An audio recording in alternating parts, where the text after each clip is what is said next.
Construction of the Chapel of the Sacred Heart began in the summer of 2009 with the pouring of the footers for the chapel tower. The first Mass in the new chapel was celebrated by Father Jim Wilmoth on April 19, 2010. Since then, our chapel has become the sacramental center for our community.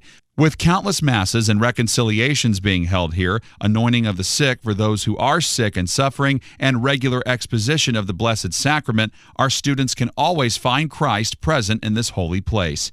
Not a day goes by where you don't find members of our community in our chapel praying together or to any of the dozen icons of saints for intercession and support. The Chapel of the Sacred Heart of Jesus was named in memory and appreciation of the wonderful work and dedication of the people who were a part of Sacred Heart Parish and Sacred Heart Central High School.